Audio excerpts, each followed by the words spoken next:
Link के लिए, तो मैंने लिंक अभी डिस्क्रिप्शन बॉक्स में ऐड कर दिया, तो आपको हर वीडियो के नीचे, मतलब अब से जो नए वीडियोस आएंगे पेडागोजी की जो बुक है क्लास नोट्स की, वो उसके लिंक आपको मिल जाएगा। बहुत ही अच्छा रिस्पॉन्स आपका उस पर है।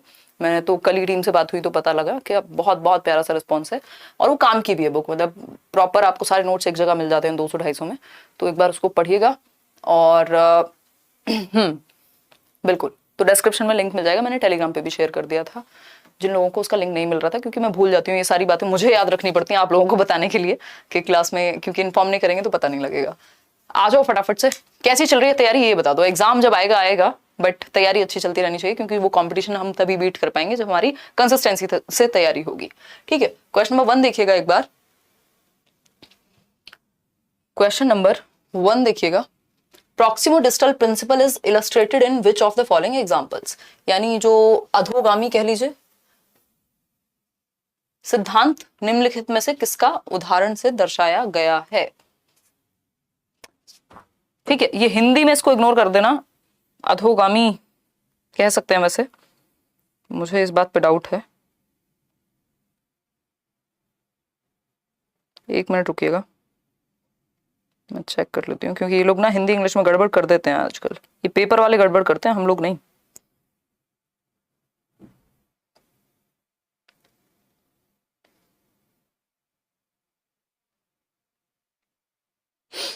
पोल में आंसर कीजिए, इतने 67% लोग कह रहे हैं C option is the right answer. चलो आएंगे उस पर भी अभी। हाँ ठीक है बात।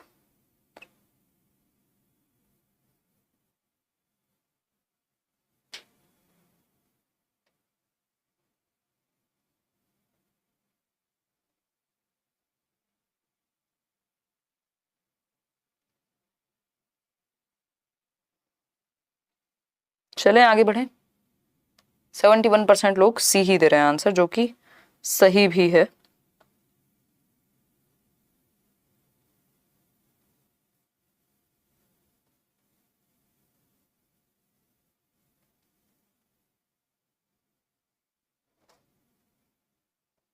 एक काम करेंगे, इस पर चर्चा करेंगे, इस पर थोड़ी बात कर लेते हैं, क्योंकि इस वर्ड अधोगामी, क्योंकि मैंने भी हिंदी में देखा ही नहीं, अधोगामी लिखा हुआ है, तो पॉसिबिलिटी है कि जो, अरे यार सारे फोन अभी आने होते हैं।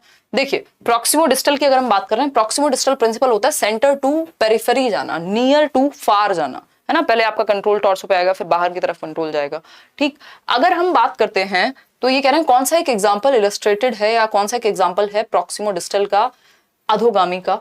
पहला ऑप्शन है infants develop vision before the use of their arms. अब इसका तो कोई सेंस है नहीं कि पहले विजन डेवलप हो जाएगा बाद में आर्म्स का यूज करेंगे, ये तो किसी भी प्रिंसिपल में नहीं आएगा इस तरह से। तो infants develop cognitive abilities and then learn language, यानी जो शिशु संज्ञानात्मक क्षमता विकसित पहले करते हैं और बाद में भाषा सीखते हैं। भाई संज्ञान और लैंग्वेज जो है वो इंटर रिलेटेड है, तो इसका भी कोई, ये भी कोई प्रिंसिपल नहीं है यहाँ पे। ये फिजिकल डेवलपमेंट के प्रिंसिपल है, मोटर डेवलपमेंट के प्रिंसिपल है, ना कि कॉग्निटिव के। तो प्रॉक्सिमोडिस्टल और सेफेलोकॉर्डल जो है वो मोटर डेवलपमेंट में आते हैं, फिजिकल डेवलपमेंट से जुड़े हुए हैं। Infants first learn to move their torso and then their arms and legs. बात ठीक लग रही है। Infants learn cooing before babbling, again ये लैंग्वेज पे ले गए और बात हो रही है मोटर डेवलपमेंट की या फिजिकल डेवलपमेंट की। यहाँ पे लैंग्वेज या कॉग्निटिव, लैंग्वेज कहाँ आती है, संज्ञानात्मक विकास में आती है। हमारे संज्ञान, हमारी समझ, हमारे दिमाग, हमारे मानसिक विकास से संबंधित है, ना कि शारीरिक विकास से। ठीक है, इतनी बात। तो आंसर सिर्फ एक ही है जो लॉजिकल बचता है, वो है C option. Infants first learn to move their torso and then their arms and legs, यानी शिशु पहले अपने धड़ और फिर अपने हाथ और पैर को हिलाना सीखते हैं। ठीक है, मतलब अपना धड़, मतलब ये वाला पोर्शन जो आपका टॉर्सो वाला पोर्शन है, उसके बाद हैंड्स यानी आर्म्स, फिर पैर। तो कायदे में बेसिकली सेंटर टू पेरिफेरी हो गया ये, यानी केंद्र से बाहर की ओर, नियर टू फार हो गया। अगर हम इसको ऐसे देखते हैं तो देख लेते हैं एक बार, है ना। अगर हम बात कर रहे हैं पहले रीढ़ की हड्डी, ये जो आपका एरिया है यहां से, ये कह रहे हैं यहां पे कंट्रोल है, पहले टॉर्सो पे कंट्रोल है और फिर उसके बाद आर्म्स पर, देन आप नीचे जा रहे हैं। ठीक, तो नियर टू फार, एग्जैक्ट सही ऑप्शन तो इसको नहीं कहेंगे, बट नियर टू फार का कॉन्सेप्ट यहां लागू होता है। तो हम कह सकते हैं कि ये प्रॉक्सिमोडिस्टल का सही उदाहरण है, नियरेस्ट सही उदाहरण है किसी और के कंपैरिजन में। ठीक है, थोड़ा सा कंफ्यूज इन्होंने यहां किया है, क्योंकि ये कैसे अटक गया। हाँ, एक मिनट रुकिएगा, चल पा रहा है नहीं चल पा रहा है, यहाँ बफरिंग शो हो रही है, चल ही रहा होगा मेरे ख्याल में। अब ऐड आ गया, प्रीमियम ले लें हैं, यूट्यूब चाहता है कि हम प्रीमियम ले लें। हर जगह पे सब्सक्रिप्शन लगा दी गई है आज की डेट में। आपको मूवी देखनी है तो सब्सक्रिप्शन लो, आपको कोई और मूवी देखनी है तो दूसरा प्लेटफॉर्म का सब्सक्रिप्शन लो, यूट्यूब देखना है तो एक और सब्सक्रिप्शन लो, है ना। जीवन सब्सक्रिप्शन में चला जाए ऐसे तो लोगों का। देखो एक बार ले लेंगे, बट क्योंकि क्लास चलते समय ऐड आता है तो वेट नहीं हो पाता फिर। देखो एक बार, अगर हम बात करते हैं तो C option is the right answer, कि पहले बच्चा अपना टॉर्सो यानी जो सेंट्रल पार्ट, सेंट्रल सिस्टम है, देन बाहर की ओर, फिर आर्म्स और लेग्स। ठीक, तो C option is the only right answer over here. आगे बढ़ेंगे नेक्स्ट क्वेश्चन पे। नेक्स्ट क्वेश्चन क्या है देख लेते हैं। क्वेश्चन नंबर है हमारा सेकंड। इन्होंने थोड़ा सा कंफ्यूज किया है इस ऑप्शन में, क्योंकि इनको लेग्स का कॉन्सेप्ट यहां नहीं लाना चाहिए था कायदे में, बट ले आए तो अब क्या ही कर सकते हैं। बेस्ट ऑप्शन तो वही है, सी ऑप्शन ही है ना। देखिएगा एक बार, सेकेंड क्वेश्चन है, स्टेटमेंट दिया हुआ है, एक स्टेटमेंट गिवन है जिसको हम असर्शन कह रहे हैं, और दूसरा अभिकथन के बाद कारण दिया हुआ है, रीजन दिया हुआ है। आज भी बैच की क्लास में शाम को कोई कह रहा था कि स्टेटमेंट और रीजन वाले क्वेश्चन समझ में नहीं आते हैं, क्योंकि ये नए तरह के क्वेश्चन है। हमारी आदत हो गई है बहुत ही समय से, सीटेट के टाइम से, या अगर हम बात करें जब भी आपने पेपर दिया है ऑब्जेक्टिव टाइप क्वेश्चन वाला, कि 4 क्वेश्चन होंगे, उनका एक ऑप्शन होगा, सीधा सीधा हम ये उत्तर कर देते हैं। बट यहाँ पे जैसे यूपीएससी का तरीका रहा है, या मतलब थोड़ा सा डिफिकल्ट बनाया गया है चीजों को, कि पहले एक स्टेटमेंट देंगे फिर रीजन देंगे, अब देखेंगे कि आप उससे कैसे कनेक्ट कर पा रहे हैं, मतलब सेम कॉन्सेप्ट को मुश्किल बना दिया। लेकिन अगर आप समझेंगे तो इजी हो जाएगा। प्रैक्टिस करने की जरूरत है इस तरह के क्वेश्चंस को कुल मिला करके। पढ़िए एक बार स्टेटमेंट पढ़िए। 89% लोग, 59% लोग ए ऑप्शन कह रहे हैं। चलिए समझते हैं। स्टेटमेंट है, children of poor income families have very different childhood than children of high income families. यानी आर्थिक रूप से कमजोर आय वाले परिवारों की अपेक्षा वो बच्चे जो उच्च आय वाले परिवारों से आते हैं, अमीर घरों से आते हैं, उनका बचपन अलग होता है, या बहुत अलग होता है। अमीर परिवारों के बच्चे का जो बचपन है that's different from rich family, है ना। वहां कोई रोना ही नहीं है, उनको हर चीज तो सांस लेते ही वो बच्चा बस ऐसे इशारा भी करे तो चीजें उपलब्ध हो जाती हैं, प्रॉपर खाना, न्यूट्रिशन, ये वो, घूमना फिरना, ट्रेवल, है ना, वैकेशन और फलाना ढिमका, सारी चीजें तो अवेलेबल ही हैं। और अगर हम बात कर रहे हैं निम्न आय वर्ग की या पुअर फैमिलीज की, तो वहां जो बेसिक बेयर मिनिमम है वो भी तरस तरस के मिलता है ना। इवन मिडिल क्लास फैमिलीज में भी हम लोगों ने देखा ही है ना, किसी तरह से काम चल पाता है बस। तो बिल्कुल अलग हो गया दोनों का बचपन, है ना। वो कोई तो था ना, कोई क्वीन थी कि जब लोग भूख से मर रहे थे तो शी सेड के अरे रोटी नहीं है तो क्या हुआ, ब्रेड खा लो। तो ब्रेड कहां से आएगी जिसके पास रोटी नहीं है ना। तो वो वाला सीन है। दो अलग दुनिया है एक तरह से हम ये कह सकते हैं। दोनों बच्चों का, एक अमीर परिवार वाला एक गरीब परिवार वाला, दोनों के बचपन का जो नजरिया है या एक्सपीरियंस ऑफ चाइल्डहुड है वो बिल्कुल डिफरेंट होगा। वो दुनिया ही अलग है अगर देखा जाए तो। ठीक, अगर हम बात करते हैं रीजन की, इसका कारण क्या है। कारण बताया गया है, the period of childhood is experienced differently by children across varying cultures. क्योंकि जो बचपन का अनुभव है वो अलग अलग कल्चर में, वो अलग अलग संस्कृतियों में अलग अलग अनुभव किया जाता है। बात गलत है, सही है? बिल्कुल सही है ना। ये क्वेश्चन, इस तरह का क्वेश्चन 2019 में भी आया था कि कल्चर का प्रभाव पड़ता है बच्चे के बचपन में, सबका बचपन सेम नहीं होता। मैंने इस पे एग्जाम्पल भी दिया है बहुत बार कि हमारे और आपके घरों का 10 साल का बच्चा, 8 साल का बच्चा, 5 साल का बच्चा, हम उसको बाहर कितना भेजते हैं, और आप देखते हैं किसी गरीब परिवार का बच्चा 4 साल का, 6 साल का, मैं इतने बच्चों से मिलती हूँ, 5.5 साल का बच्चा वो बिना चप्पल के इधर से उधर रोड क्रॉस कर रहा है, बसों में चढ़ के गुब्बारे बेचने जा रहा है। तो बचपन तो अलग हो गया ना दोनों का। तो हम कह सकते हैं कि ये जो बचपन है ये भी अलग अलग है, अलग अलग स्ट्रेटा के लिए, अलग अलग कल्चर के लिए, अलग अलग संस्कृति के लिए। तो दोनों ही बातें सही है। तो both A and R true and R is the correct explanation of A, कह सकते हैं हम। क्योंकि कल्चर भी डिफरेंट है, स्ट्रेटा भी डिफरेंट है, ऑब्वियसली चेंजेस आ जाएंगे। ठीक है जी, तो ए option is the right answer over here. ऐसा नहीं है, अब देखो इसमें कह रहे हैं कि दोनों सही हैं और आर जो है वो सही रीजन है ए के प्रति। बिल्कुल सही बात है, आर जो है वो सही रीजन है ए का। क्यों है अलग? ये कह रहे हैं कि जो गरीब बच्चे हैं और अमीर बच्चे हैं उनका जो बचपन का एक्सपीरियंस है वो बिल्कुल अलग होता है। हाँ, बात ठीक है। इसका रीजन क्या है? जो चाइल्डहुड पीरियड है वो सबके लिए सेम नहीं हो सकता कि 2 से 12 साल के 2 बच्चे हैं तो दोनों का चाइल्डहुड एकदम सेम होगा, या बचपन उनके लिए सेम ही है। किसी बच्चे को बहुत कम उम्र में काम करना पड़ रहा है तो उसके लिए तो बचपन तो गायब हो गया, है ना। तो हम ये कह सकते हैं अलग अलग कल्चर और अलग अलग इनकम ग्रुप्स में बच्चे के बचपन की डेफिनेशन चेंज हो जाती है। बिल्कुल ठीक बात है। अब आता है B option, both A and R true but R is not the correct explanation of A. ऐसा नहीं कह सकते। बात घुमा फिरा के वही निकल के आ रही है कि the period of childhood is experience differently by different children across varying cultures. ठीक है, ये भी नहीं है कि दोनों गलत हैं या दोनों सही हैं, तो ए option is the right answer over here. आगे बढ़ेंगे क्वेश्चन नंबर 3 पर। क्वेश्चन नंबर 3 पढ़िएगा ध्यान से। क्वेश्चन नंबर 3 है, आंसर कीजिए पोल में एक बार।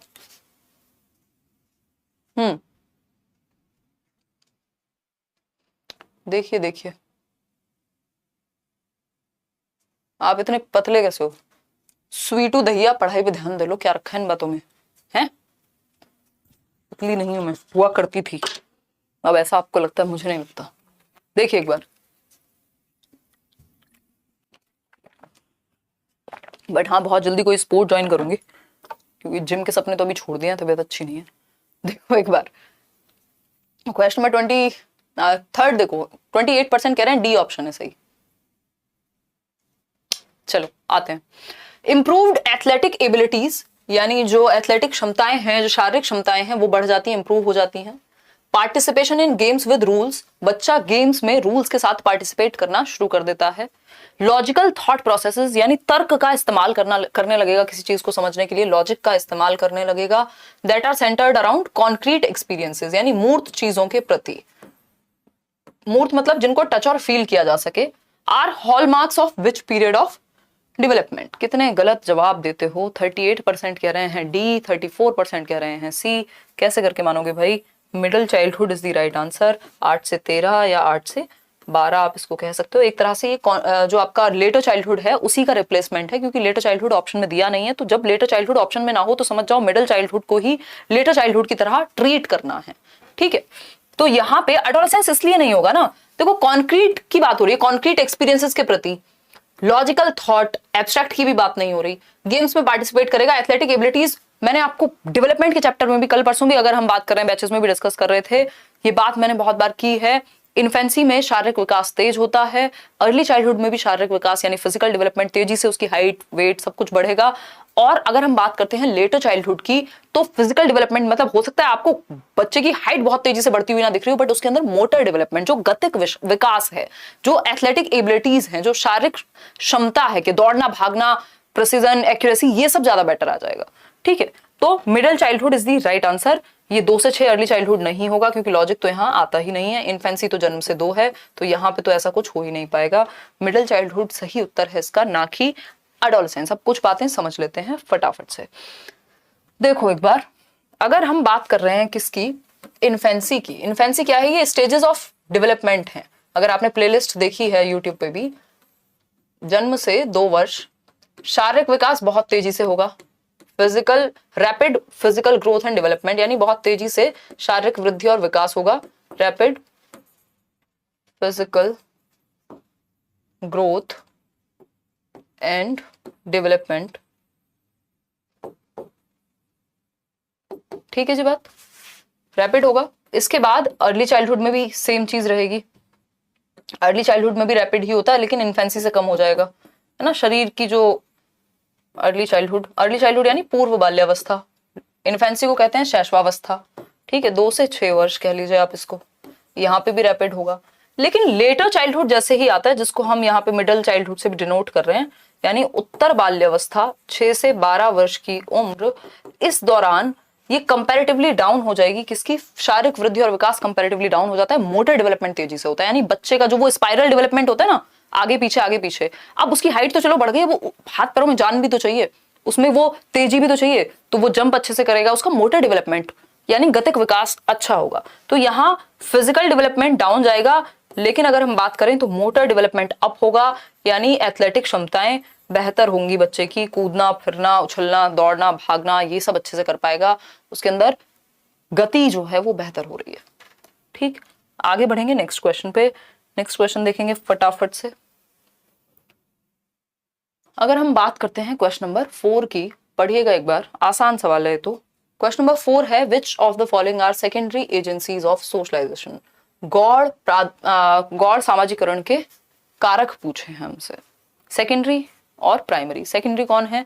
सेकेंडरी में फैमिली को छोड़ के बाकी सारे लोग ही आ जाते हैं ऑलमोस्ट। तो हम कह सकते हैं बुक्स एंड मैगजीन सेकेंडरी हैं। इमीडिएट फैमिली जो है वो सेकेंडरी नहीं हो सकती, क्योंकि ये प्राइमरी है, प्राथमिक कारक है सामाजिकरण का। जो दुनिया की समझ है, तौर तरीके हैं, नियम कायदे कानून है, सबसे पहले बच्चा परिवार में सीखता है, क्योंकि परिवार क्या है, मिनिएचर वर्जन है, छोटा रूप है समाज का। ठीक है, नमस्ते करते हैं, पानी देते हैं घर आने पे, किसी को ग्रीट करते हैं, ये सब कहाँ से सीखता है? सबसे पहले बच्चा परिवार से सीखेगा, उसके बाद दुनिया से सीखेगा। ठीक, तो ये प्राइमरी कारक है, प्राथमिक कारक है, प्राइमरी एजेंट ऑफ सोशलाइजेशन है कौन? फैमिली।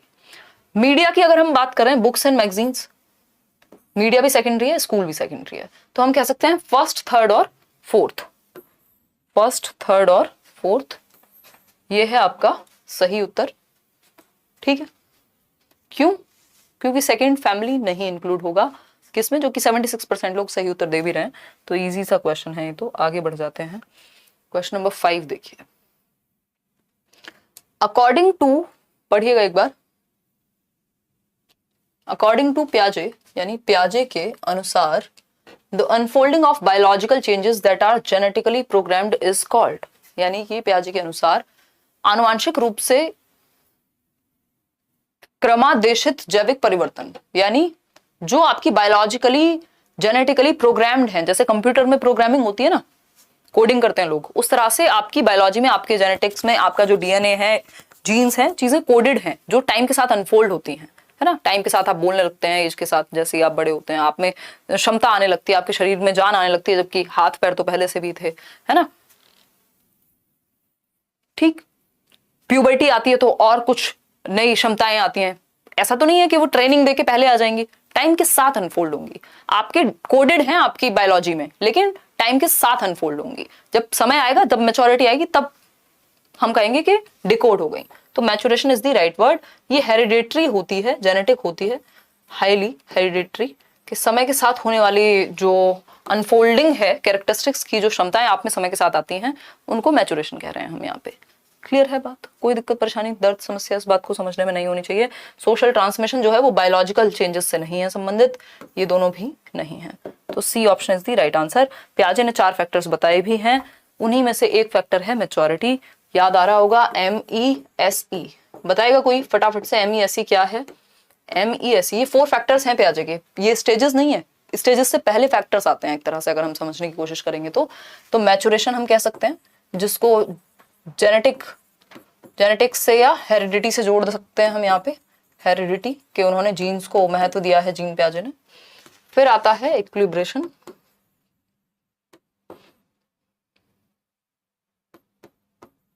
जिसमें आपका ये अडेप्टेशन और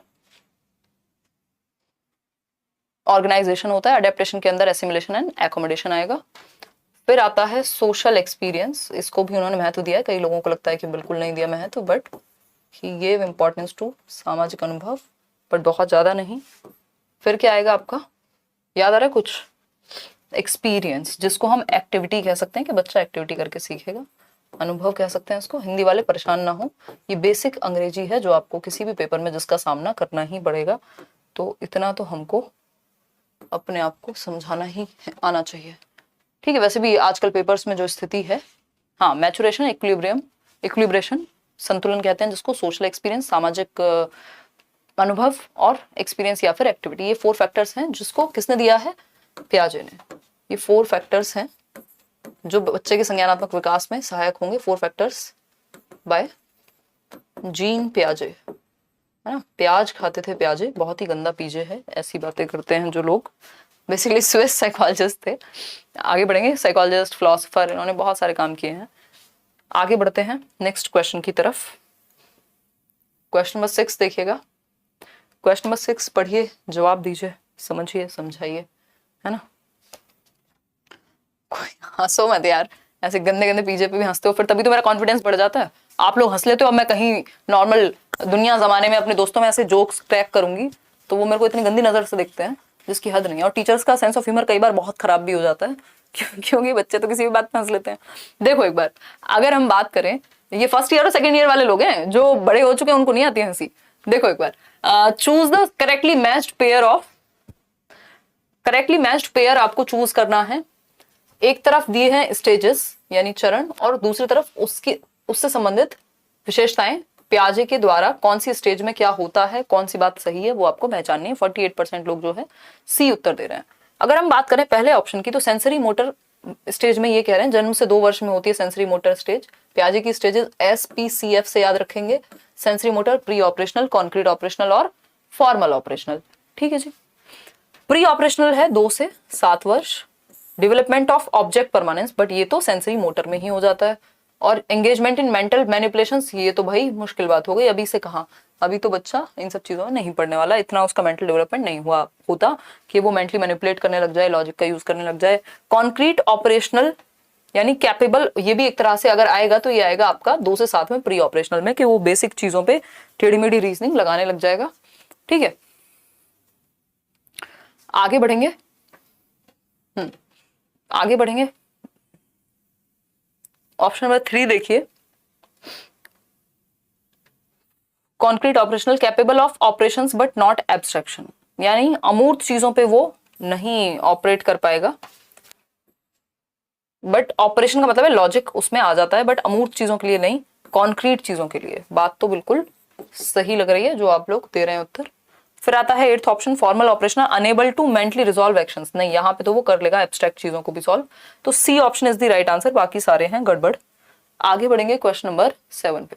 children talking aloud to themselves, यानी बच्चों का अपने आप से बात करना।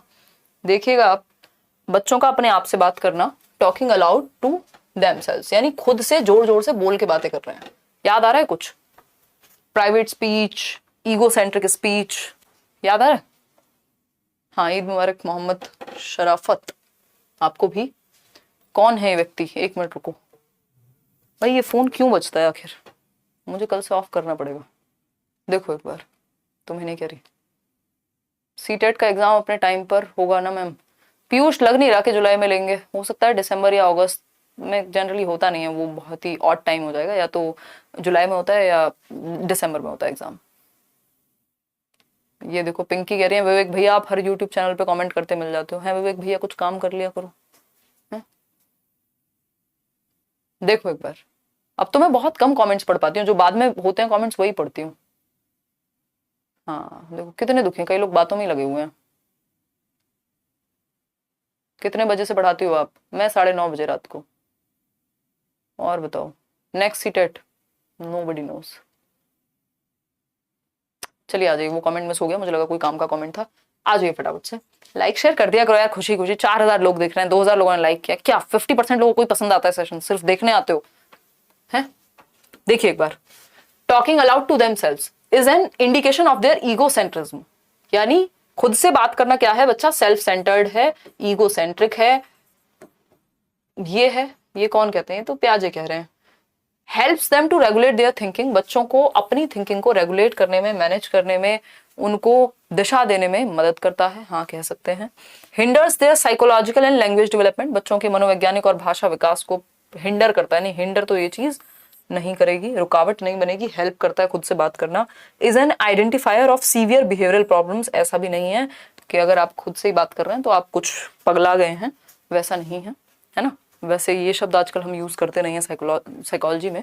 अगर हम बात कर रहे हैं children talking aloud to themselves is an indication of their egocentrism, नहीं, ये प्याजे के अनुसार पूछा होता तो हम कह देते, बट बच्चे खुद से बात करके क्या होता है? It helps them to regulate their thinking, self regulation में या अपनी थिंकिंग को दिशा देने में। बच्चा, अच्छा आप खुद से सोच रहे हो यार ये बी ऑप्शन होना चाहिए कि सी होना चाहिए कि डी होना चाहिए, तो अंडरस्टूड है कि आप खुद से बात करके खुद को दिशा दे रहे हो कि मैंने क्या पढ़ा था क्या नहीं, तो ये डायरेक्शन के काम आता है। ए ऑप्शन बिल्कुल भी सही नहीं है, जितने भी लोग आंसर कर रहे हैं, है ना? समझ पा रहे हो कि नहीं है? आगे बढ़ते हैं, क्वेश्चन नंबर 8 देखिए। क्वेश्चन नंबर 8 का जवाब तलाशिए, सारे जवाब तलाशिए। देखिए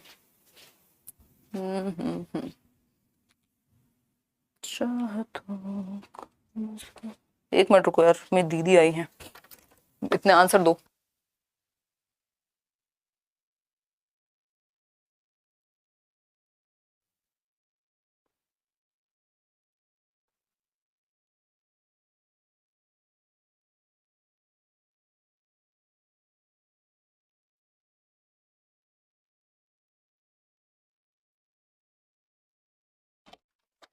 देखो एक बार, कुछ सुना तो नहीं ना? हाँ बस सुनना मत। देखो एक बार क्वेश्चन नंबर 8 देखो, which of the following are examples of cultural tools that aid and change our functioning as per Lev वाइगोस्कीज theory. यानी कौन सा एग्जांपल्स में से एक एग्जांपल सही है जो वाइगोस्की के कल्चरल टूल्स को एड करेंगे और चेंज कर सकते हैं वाइगोस्की की थियरी के अनुसार। फिर से समझते हैं, लेव वाइगोस्की के अनुसार निम्नलिखित में से कौन से सांस्कृतिक उपकरण के उदाहरण हैं जो हमारे कामकाज में सहायता और परिवर्तन करते हैं। यानी कल्चरल टूल्स, जो टूल्स हमें कल्चर से मिले और हमारी फंक्शनिंग में, हमारे डेवलपमेंट में हेल्प कर सकते हैं हमें। कल्चरल टूल्स याद रखिएगा वर्ड। समझते हैं मैप्स, हाँ ठीक है भाई, कल्चर से मिल रहा है ना, मैप पहले से तैयार हैं, ठीक है, सोसाइटी में तैयार किए गए हैं, ऐसा तो है नहीं कि एनिमल्स ने कर दिए हों, ठीक। फिर अगर हम बात करते हैं किसकी, मैप्स ठीक है, लैंग्वेज हाँ कल्चर से मिली है, कैलकुलेटर ठीक है, स्कीमास तो नहीं चलेगा क्योंकि ये तो प्याजे के अनुसार सही है, वाइगोस्की तो इसको नहीं मानते हैं। तो हम कह सकते हैं C option is the right answer, first, second और थर्ड, जो कि सी ऑप्शन 33% लोग दे भी रहे हैं, राइट। तो which of the following are examples of cultural tools that aid and change our functioning as per Lev वाइगोस्कीज theory. तो हम कह सकते हैं कि कल्चरल टूल्स हैं, लैंग्वेज भी हम कल्चर से कहीं ना कहीं एक्वायर करते हैं, मैप्स, कैलकुलेटर, तीनों चीजें सही हैं। आगे बढ़ेंगे नेक्स्ट क्वेश्चन पे। नेक्स्ट क्वेश्चन क्या है देखिएगा एक बार, क्वेश्चन नंबर है 9, फटाफट से देखिए, पहचानिए, समझिए, जो करना है करिए। देखिए एक बार क्वेश्चन नंबर 9 देखिए, which of the following pedagogical principle would not be advocated by Lev Vygotsky. Vygotsky के द्वारा कौन से प्रिंसिपल को एडवोकेट नहीं किया जाएगा, नॉट लिखा हुआ है, कान खड़े कर लो एकदम 3 इडियट वाले, ध्यान से आंसर करना है। देखो एक बार फटाफट से, 64% लोग कह रहे हैं कि A option is the right answer, employ rewards and punishment. यार आप लोग तो पढ़ने लग गए हो हैं, कितने बेहतर इंसान हो आप, एकदम सही उत्तर दे दो तो ऐसे शूट क्यों में। प्रमोट सोशल इंटरेक्शन, हाँ बिल्कुल सोशल इंटरेक्शन की बात वाइगोस्की करते हैं। कोऑपरेटिव लर्निंग, ग्रुप में सीखने की बात करते हैं क्योंकि समाज और संस्कृति की बात करते हैं, और समाज और संस्कृति में कोई अकेला तो बैठता नहीं है, लोग तो होते ही हैं, ठीक। फिर बात होती है cooperative, collaborative learning, assistive learning, इन सब की बात करते हैं वाइगोस्की।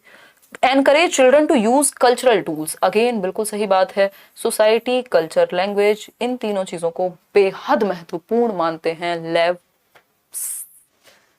साइमन वाइगोस्की, नहीं हाँ लेव वाइगोस्की रख लेते हैं ना। चलो, साइमनोविक और समथिंग इनका नाम है, रशियन नाम है ना, तो थोड़ा सा गड़बड़ हो जाती है। देखो एक बार, अगर हम बात करते हैं तो आंसर होगा इसमें ए ऑप्शन, क्योंकि नॉट पूछा है, बाकी तीनों चीजें पॉजिटिव हैं, वाइगोस्की के बारे में हैं। बट अगर वाइगोस्की किस चीज को एडवोकेट नहीं करेंगे वो है इनाम और दंड का प्रयोग, यानी रिवॉर्ड और पनिशमेंट की बात। ये बात बिहेवियरिस्ट करते हैं, व्यवहारवादी करते हैं, कंस्ट्रक्टिविस्ट ये बातें नहीं करते, रचनावादी लोग ये बातें नहीं करते। वो कहते हैं डर और लालच में मत कराओ, सिखाना है तो लर्निंग के लिए सिखाओ, क्योंकि आप सीखना चाहते हैं इसलिए सीखिए, डर से या लालच में मत सीखिए। सीटेट सर्टिफिकेट अभी तो नहीं दिख रहा है भाई। आगे बढ़ते हैं क्वेश्चन नंबर 10 पर। क्वेश्चन नंबर 10 क्या है देखिएगा एक बार, जवाब दीजिए जवाब। क्वेश्चन नंबर 10 है, which of the following does not indicate a child centred classroom, यानी इनमें से कौन सा एक जो है वो इंडिकेट नहीं करता बाल केंद्रित कक्ष को। चाइल्ड सेंटर्ड समझते हैं, जहां बच्चे सेंटर में हो, जहां बच्चे की नीड के अकॉर्डिंग चीजें हो रही हो। समझते हैं कि नहीं समझते हैं ये बता दीजिए। एसएसटी भी पढ़ा दीजिए, सब पढ़ा दें हैं। लैंग्वेज 2 में भी हेल्पफुल है, बिल्कुल हेल्पफुल है। लैंग्वेज 2 छोड़िए आप, जहां पे भी पेडागोजी पूछी जाती है वहां हेल्पफुल है ये। जवाब दीजिए, जनता जवाब चाहती है। DT+ भी PRT वाले बैच में आपकी क्लास क्या चल तो रही है, आज तो हुई तो थी शाम को क्लास, वो पहले नहीं हुई थी, कब, फ्राइडे को आई थिंक नहीं हुई थी, इस फ्राइडे। देखिए चाइल्ड सेंटर्ड की अगर हम बात करें तो कौन सी एक बात चाइल्ड सेंटर्ड क्लासरूम में नहीं फॉलो होगी। आप लोग कह रहे हैं C option 76%। Seating arrangements changes as per the activity, ये बात तो सही है, बच्चे के अकॉर्डिंग या एक्टिविटी के अकॉर्डिंग सीटिंग अरेंजमेंट चेंज हो जाता है, कुछ बच्चे आगे आ जाते हैं, जहां बैठना होता है एक्टिविटी बेस्ड है, ऐसा नहीं है कि फिक्स हो गई किसी की सीट के अच्छे बच्चे आगे बैठेंगे, खराब बच्चे पीछे बैठेंगे, अच्छे और खराब ऐसा अब डिवाइड नहीं करेंगे बच्चे को। फिर है B option, children's progress is reported in qualitative terms and on all aspects of development, यानी बच्चे की जो प्रोग्रेस है वो क्वालिटेटिव टर्म्स में असेस की जानी चाहिए, and on all aspects of development, यानी holistically. All aspects of development समझते हैं आप, होलिस्टिक अप्रोच होनी चाहिए। That means physical, cognitive, social, emotional, चारों ही प्रकार डेवलपमेंट के आकलन होना चाहिए इनका, कि बच्चा सोशली कितना मैच्योर है, इमोशनली कितना मैच्योर है, कॉग्निटिवली कितना बेहतर है, जिससे पेन पेपर टेस्ट में लिखवा सकते हो, फिजिकल एक्टिविटी करा सकते हो शारीरिक विकास के लिए, मतलब होलिस्टिक यानी सर्वांगीण विकास को असेस कर पाए, इस तरीके का तरीका हम निकालें। फिर आती है बात सी ऑप्शन की, teacher reads the text book and writes answers on the black board for students to copy. This is teacher centred approach, कि टीचर आया, सही उत्तर ब्लैक बोर्ड पे लिख दिए, बच्चों ने चुपचाप से कॉपी कर लिए। तो बच्चों की नीड के अकॉर्डिंग, उनके इंटरेस्ट के अकॉर्डिंग क्लास नहीं चल पाई। अगर बच्चों की नीड, उनके इंटरेस्ट, वो अगर बच्चा एक्टिव है that means child centred classroom है। यहाँ बच्चा एक्टिव नहीं है, बोर्ड से उतारने को एक्टिव नहीं कहते, रोट रट्टा कहते हैं, ठीक है, पैसिव अप्रोच है ये, टीचर सेंटर्ड मेथड है, लेक्चर मेथड हो गया एक तरह से। डी ऑप्शन है, children are engrossed in what they are doing, यानी बच्चे जो कर रहे हैं उसमें तल्लीन है, डूब गए हैं एकदम। तो अच्छी बात है, इसका मतलब उन्हें पसंद आ रही है वो चीज। डूबोगे कब, है ना, प्यार में डूबते हैं लोग, पसंद आ रहा है ना, तो क्लास में डूबे हुए हैं, मजा आ रहा है जैसे आप लोग, दैट मीन्स चाइल्ड सेंटर्ड है, उनकी नीड, उनके इंटरेस्ट, उनके एप्टीट्यूड, उनके एटीट्यूड के अनुसार हो रही हैं चीजें, ठीक है जी। तो C option is the right answer over here. आगे बढ़ेंगे नेक्स्ट क्वेश्चन पे। नेक्स्ट क्वेश्चन है हमारा क्वेश्चन नंबर 11। आज हम इतने स्लो चल रहे हैं, इतने स्लो साबुन हो चुके हैं जिसकी हद नहीं है। देखिए एक बार क्वेश्चन नंबर 11 देखिए, लॉरेंस कोहलबर्ग की कहानी है जो आपको जवाब देना है, जिसका उत्तर हमें चाहिए, 1 नंबर मिलेगा, है ना।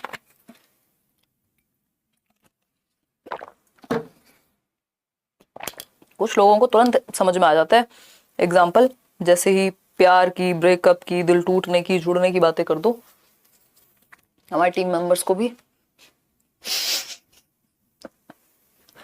देखो एक बार 43% लोग कह रहे हैं कि आंसर जो है आपका डी है, लॉरेंस कोहलबर्ग के केस में। चलिए समझने का प्रयास करेंगे, प्रयास कि आप सही कह रहे हैं, गलत कह रहे हैं, गलत कह रहे हैं तो क्यों कह रहे हैं, सही कह रहे हैं तो क्यों कह रहे हैं। पहला ऑप्शन है अंडरस्टैंडिंग ऑफ रेसिप्रोसिटी, यानी कि गिव एंड टेक की, समझ होना, गिव एंड टेक की समझ होना सोशल ऑर्डर मेंटेनिंग में आएगा। लॉ एंड ऑर्डर जिसको 4th स्टेज कहते हैं, नहीं ये तो 2nd स्टेज में आ जाएगा, म्यूचुअल एक्सचेंज वाली स्टेज में, तो ये तो 4th के हिसाब से सही नहीं है। फिर आता है fear of authority and avoidance of punishment, ये तो 1st स्टेज में आ जाएगा, पनिशमेंट एंड अवॉइडेंस, जो लॉरेंस कोहलबर्ग की थियरी है मॉरल डेवलपमेंट की। फिर आता है seeking affection and approval of others, good boy nice girl orientation, ये कौन सी स्टेज है आपकी, 3rd स्टेज है, ठीक। बात किसकी हो रही है, 4th स्टेज की हो रही है। अंडरस्टूड है, एक ही ऑप्शन सही होगा, जो कि आप लोग सही कह भी रहे हैं, बहुत बढ़िया, ताली बजा दीजिए अपने लिए। D option is the right answer, each member of society having a personal duty to uphold laws, यानी हर एक मेंबर की, हर एक सदस्य की समाज के ये व्यक्तिगत कर्तव्य है कि वो जो समाज में नियम कायदे कानून है उनको बना करके रखे, ठीक है जी। तो यही है सोशल लॉ ऑर्डर मेंटेनिंग, कि लॉ एंड ऑर्डर बना रहना चाहिए क्योंकि समाज का ही भला है उसमें। आगे बढ़ेंगे, क्वेश्चन नंबर 12 देखेंगे। अगर हम बात करते हैं क्वेश्चन नंबर 12 की, तो हार्वर्ड गार्डनर के अनुसार intelligence is a single entity. Harvard gardener जो कि जिनकी थियोरी का नाम मल्टीपल इंटेलिजेंस है, और वो सिंगल कह देंगे इंटेलिजेंस को, क्या मजाक है? छोटे बच्चे हो क्या है? चलो एक बार आगे बढ़ते हैं। नेक्स्ट है there are several distinct types of intelligences, यानी कि बुद्धि के कई अलग अलग प्रकार हैं, यानी कई प्रकार की इंटेलिजेंस है। हाँ ये बात समझ में आ रहा है, सेवरल मतलब कई प्रकार है, मल्टीपल इंटेलिजेंस की बात हो रही है, ठीक है, बिल्कुल सही बात है। सिंगल एंटिटी कैसे कह देंगे गार्डनर, सपने में भी नहीं कहेंगे, समझ रहे हो, सपने में भी नहीं कहेंगे गार्डनर। क्यों? क्योंकि उनकी थियरी का नाम, जिसकी थियरी का नाम बहुबुद्धि का सिद्धांत है, मल्टीपल इंटेलिजेंस है, वो सिंगल एंटिटी कैसे कहेगा डेवलपमेंट को? ये तो कोई छोटा बच्चा ही कह सकता है, अगर इस बात को कोई माने तो, या बहुत समझदार व्यक्ति ही आंसर दे सकता है, जो कि ए ऑप्शन है। 4% लोग हैं जो दे रहे हैं ये ऑप्शन आंसर। कहाँ पढ़ते हो हैं?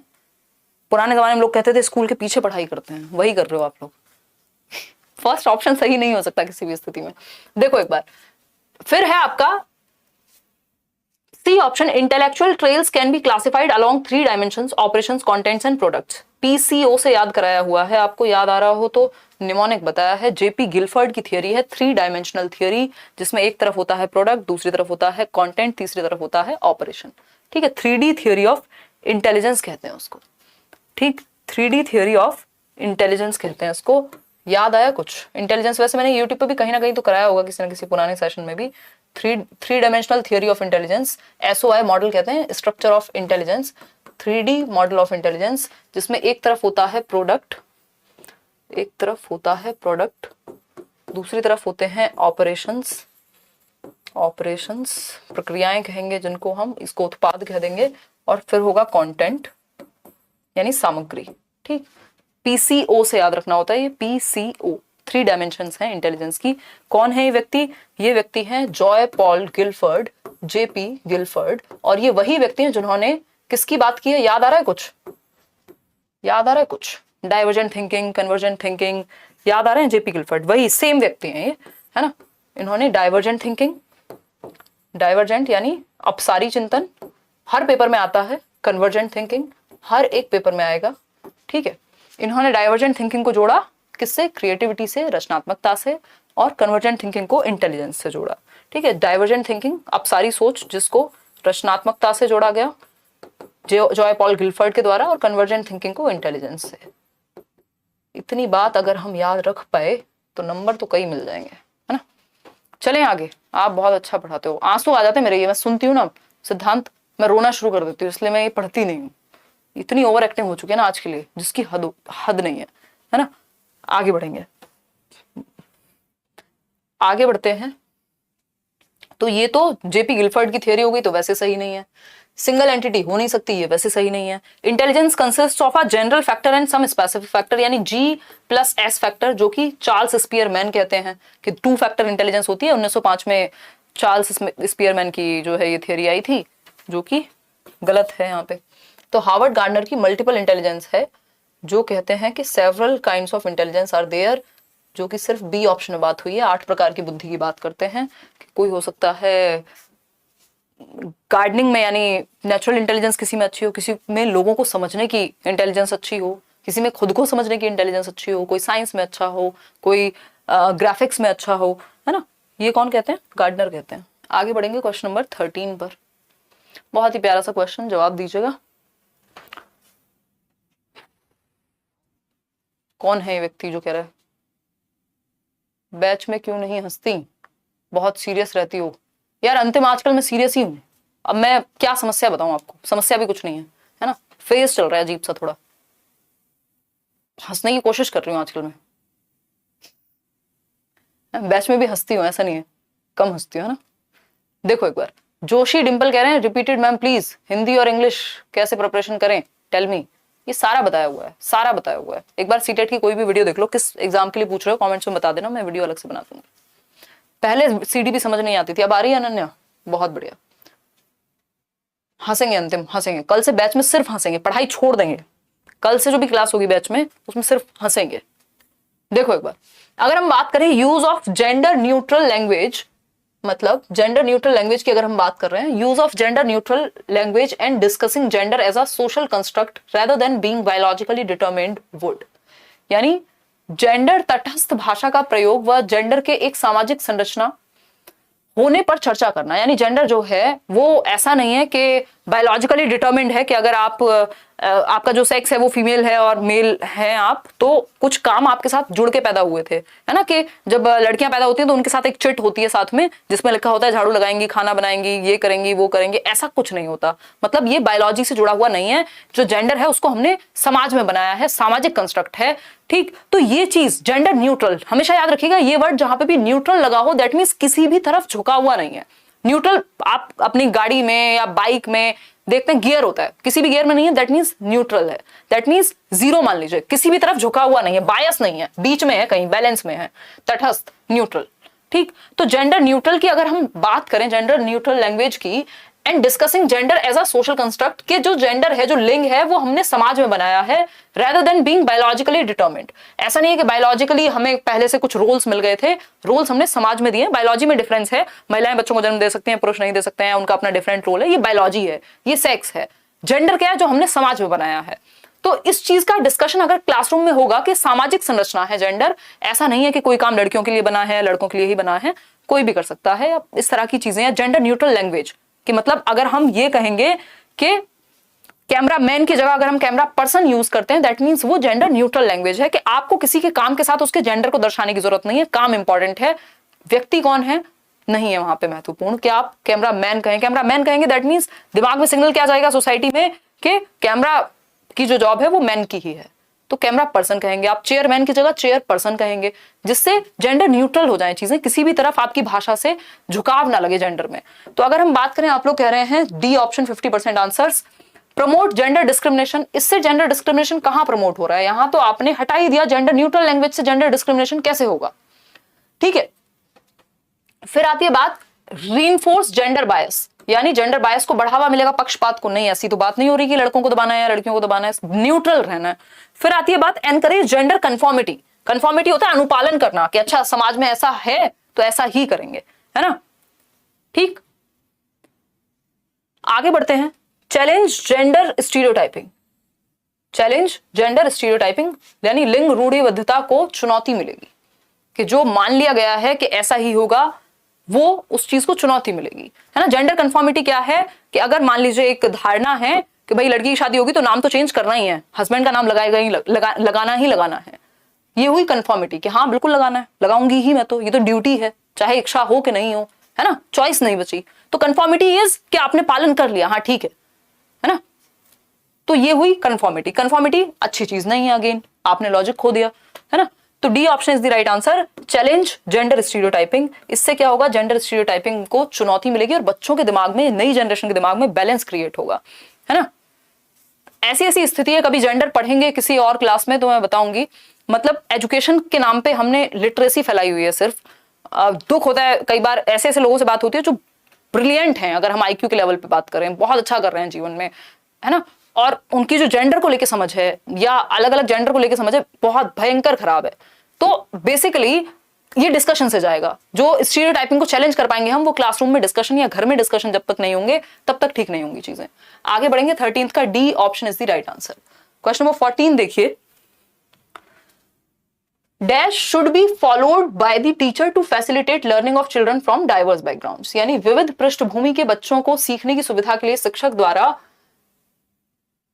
किस तरह से लर्निंग को या अधिगम को फैसिलिटेट किया जाना चाहिए। अलग अलग तरह के बच्चे क्लासरूम में हैं, कोई किसी धर्म से आता है, कोई किसी जाति से आता है, कोई किसी आर्थिक वर्ग से आता है, कोई वंचित वर्ग से है, कोई बहुत ही अच्छे परिवार से है, मतलब हर तरह के बच्चे हैं। कोई भाषा कुछ बोलता है, कोई दिखता कैसा है, कोई रहता कैसे है, तो अलग अलग डिफरेंट बैकग्राउंड के बच्चे हैं। तो टीचर को कैसे लर्निंग को बेहतर बनाना चाहिए जब डिफरेंट बच्चे हों? सिंपल बात है, जब डिफरेंट बच्चे तो डिफरेंशिएटेड इंस्ट्रक्शन। ठीक, डाइवर्स या डिफरेंट बच्चों के लिए डिफरेंशिएटेड इंस्ट्रक्शन का इस्तेमाल किया जाता है, विभेदित अनुदेशन कहते हैं इसको। डिफरेंशिएटेड इंस्ट्रक्शन क्या है? बच्चे की डिफरेंट बच्चों की नीड, उनकी एबिलिटी, उनके एटीट्यूड, उनके एप्टीट्यूड के अनुसार आप अपना टीचिंग या लेसन प्लान बनाते हैं। ठीक है, स्टैंडर्डाइज्ड हो गया, सबके लिए सेम। भाई जब बच्चे अलग अलग हैं तो सबके लिए सेम कैसे हो सकता है? Don't beat everyone with the same mistake. सबको एक डंडे से नहीं हाकेंगे, क्योंकि बच्चे अलग अलग हैं तो मेथड में भी फ्लेक्सिबिलिटी होनी चाहिए। स्टैंडर्डाइज का मतलब होता है यूनिफॉर्म, यानी सबके लिए एक जैसा, उससे काम नहीं चलेगा क्योंकि बच्चे अलग अलग हैं। ठीक, text book centric, again child centre होना चाहिए। टेक्स्ट बुक सेंट्रिक क्यों होगा text book centric? Summative assessment यानी योगात्मक आकलन, जहां पे सिर्फ नंबर मैटर करते हैं या आपको क्वांटिटेटिवली जज किया जाएगा। तो सी ऑप्शन एकमात्र सही उत्तर है। चाइल्ड सेंटर्ड और इंडिविजुअल डिफरेंसेस में मैं ये डिस्कस करती भी हूँ, डिफरेंशिएटेड इंस्ट्रक्शन का पालन किया जाना चाहिए। क्वेश्चन नंबर 15 देखिएगा एक बार। क्वेश्चन नंबर 15 क्या कहता है, पढ़िए एक बार। Which of the following statements about assessment of children is not correct? यानी कौन सी एक बात बच्चों के आकलन के विषय में सही नहीं है? नॉट करेक्ट लिखा है, बताइएगा, फटाफट से बताइए, आंसर कीजिए, जवाब दीजिए। जवाब सीटेट का फॉर्म जब आएगा बता देंगे, अभी तो पढ़ाई कीजिए।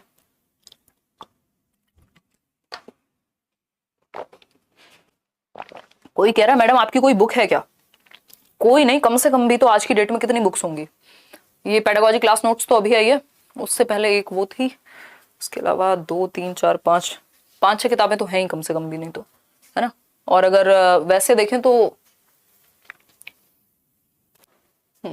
4 हैं, अगर टाइटल्स की बात करूं, मीडियम हटा दूं तो 4 किताबें तो आती ही हैं अभी भी। देखिए एक बार, अगर हम बात करते हैं असेसमेंट की, तो कौन सी एक बात, असेसमेंट मतलब आपने बच्चों को सिखा दिया, अब आप आकलन कर रहे हैं, या फिर सिखाते सिखाते जांच रहे हैं कि कैसा सीखा है, कैसे सीखते हैं, गलतियां कहां कर रहे हैं, कहां इंप्रूवमेंट की जरूरत है। तो कौन सी एक बात असेसमेंट के बारे में सही नहीं है? पहला ऑप्शन है, assessment should be undertaken to facilitate learning and should involve diverse tools. यानी कि आकलन का या मूल्यांकन का जो प्रयोग है वो लर्निंग को बेहतर करने के लिए होना चाहिए और डिफरेंट टूल्स इस्तेमाल होने चाहिए। तो ये बात तो सही है, बट हमें सही थोड़ी चाहिए, हमें चाहिए गलत, क्योंकि नॉट पूछा है, क्या सही नहीं है आकलन के बारे में। फिर आता है B option, assessment should always be conducted as an activity separate from teaching learning process. बस यही गड़बड़ हो गई, जैसे सेपरेशन की बात आती है, जैसे सेग्रीगेशन की बात होती है, अलगाव की बात होती है, तो मामला गड़बड़ हो जाएगा, क्योंकि टीचिंग लर्निंग से अलग चीज है असेसमेंट। ये पुराना थॉट है, ये टीचर सेंटर्ड थॉट है। जो हम सीसी की बात करते हैं, जो हम कॉन्टिन्यूस एंड कॉम्प्रिहेंसिव यानी सतत एवं व्यापक मूल्यांकन की बात करते हैं, या जो एनईपी न्यू एजुकेशन पॉलिसी भी कह रही है कि 360 डिग्री असेसमेंट कीजिए, यानी 360 डिग्री होलिस्टिक असेसमेंट होना चाहिए, बच्चे के हर एक पहलू को जांचना, और सीखते सीखते ही जांच लो ना, जरूरी थोड़ी अलग से एग्जाम लेके डराना ही है आपको। तो टीचिंग लर्निंग प्रोसेस का ही हिस्सा है असेसमेंट, ताकि आप टीचिंग लर्निंग को और बेहतर कर सकें, इसलिए फीडबैक के लिए आप असेसमेंट करते हैं। तो ये बात गलत है कि सेपरेट एक्टिविटी है, टीचिंग लर्निंग से अलग है। सी ऑप्शन है, assessment should give the teacher an opportunity to reflect upon her pedagogical strategies. ये बात सही है कि टीचर को अपॉर्चुनिटी मिलती है कि उसने पढ़ाया कैसे और मेथड में परिवर्तन की क्या जरूरत है। फिर आता है D option, assessment should focus upon cognitive, physical as well as psychological domains, यानी मूल्यांकन को संज्ञानात्मक, शारीरिक व मनोवैज्ञानिक क्षेत्रों पर ध्यान केंद्रित करता है। बिल्कुल सही बात है, सभी पहलुओं में आकलन होना चाहिए। जितनी भी बातें सही हैं वो सब गलत हैं, क्योंकि पूछा ही गलत है, तो जो गलत है, जो कि बी ऑप्शन है, वही सही है। ठीक है जी, आगे बढ़ेंगे, 4 क्वेश्चन और करेंगे, अभी हम 5 क्वेश्चन करेंगे, 15 हो गए हैं। क्वेश्चन नंबर 16 देखिएगा, आसान क्वेश्चन है। Inclusion in education implies that, यानी शिक्षा में समावेशन का तात्पर्य है, बताइएगा एक बार। पहला ऑप्शन है स्टूडेंट्स आर गिवन, आप पहले पोल में जवाब दे दीजिए, फिर ही हम बढ़ेंगे आगे। ऐप पे लेती हूँ यार क्लास, पुरुषोत्तम जी, करियरविल पे लेती हूँ सिर्फ और सिर्फ, और कहीं नहीं, या तो लेट्स लर्न या करियरविल, 2 ही जगह क्लासेस होती हैं। सीटेट वाले बैच में थर्सडे फ्राइडे होती है क्लास, अगर सीटेट बैच में हैं आप तो कल और परसों होगी, क्योंकि सीटेट का सिलेबस कंपैरेटिवली कम होता है बाकियों से, बाकी बैचेस से, और अभी एग्जाम है भी नहीं, तो कल मिलेंगे सीटेट के बैच में 7:30। D2+ के लिए तो आज हुई थी क्लास 6 बजे। देखो एक बार, inclusion in education implies that, यानी समावेशन जो है शिक्षा में, वो क्या इंप्लाई करता है, या समावेशन से तात्पर्य क्या है। समावेशन का सिंपल मतलब है सबको इंक्लूड कर लो, इंक्लूजन वर्ड से मतलब है इंक्लूड करना सबको, सभी को, एजुकेशन, हर प्रकार के बच्चे को। आप लोग कह रहे हैं 83% लोग कि C option is the right answer. चलिए पढ़ते हैं। पहला ऑप्शन है, students are given admission selectively on the basis of their ability, यानी बच्चों को उनकी क्षमताओं के आधार पर चुनिंदा रूप से ही प्रवेश दिया जाना चाहिए। जी नहीं, चुनिंदा नहीं, हर बच्चे को एडमिशन मिलना चाहिए। आप अपनी मर्जी से नहीं रोक सकते कि बच्चे के नंबर कम आए हैं, ये तो बच्चा ऐसा है, इसको देखने में समस्या है तो हम एडमिशन नहीं देंगे, ऐसा नहीं होता इंक्लूसिव एजुकेशन में।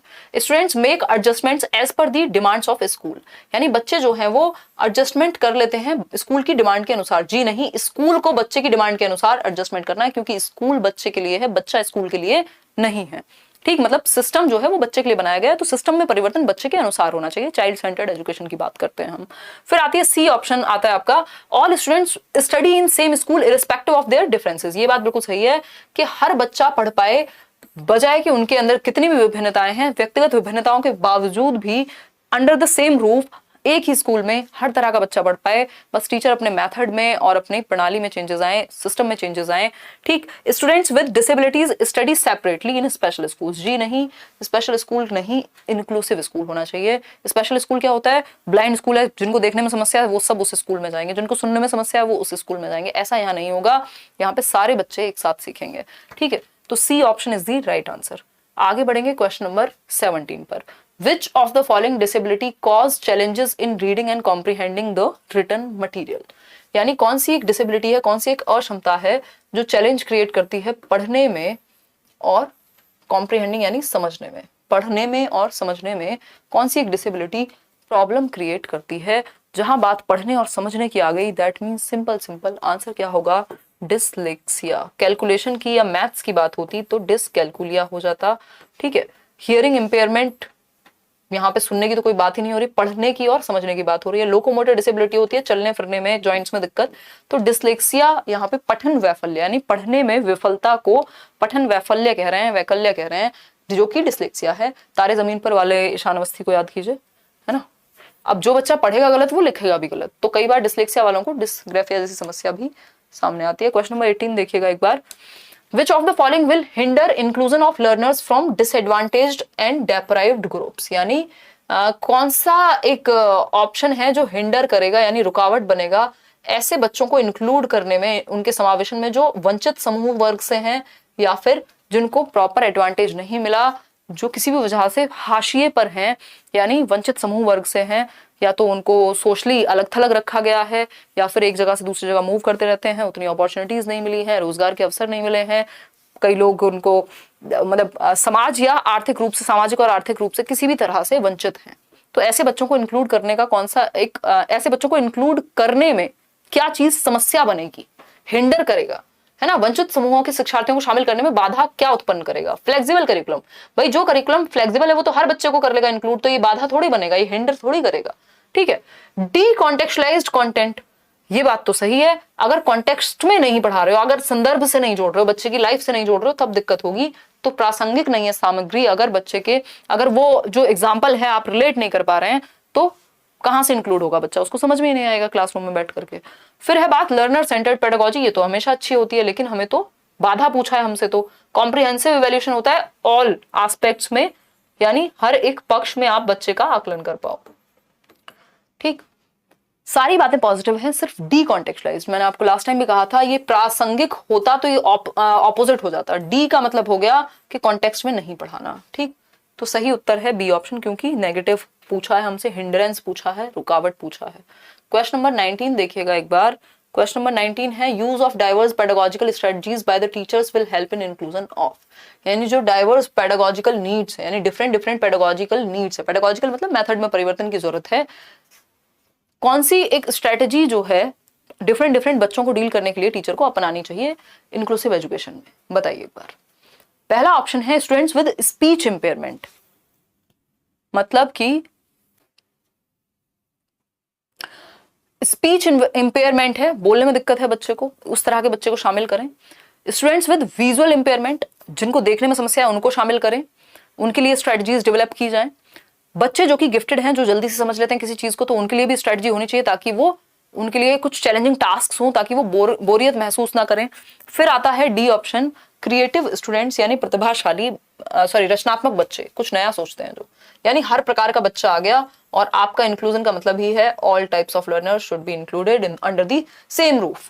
ठीक, तो फर्स्ट, सेकंड, थर्ड, फोर्थ जो कि डी ऑप्शन में है, आप लोग दे भी रहे हैं उत्तर, 80% लोग। चारों ही तरह के बच्चों को इंक्लूड करने के लिए डिफरेंट स्ट्रेटजीज का, पेडागोजिकल मेथड्स का, वेज का प्रयोग करना चाहिए टीचर्स को।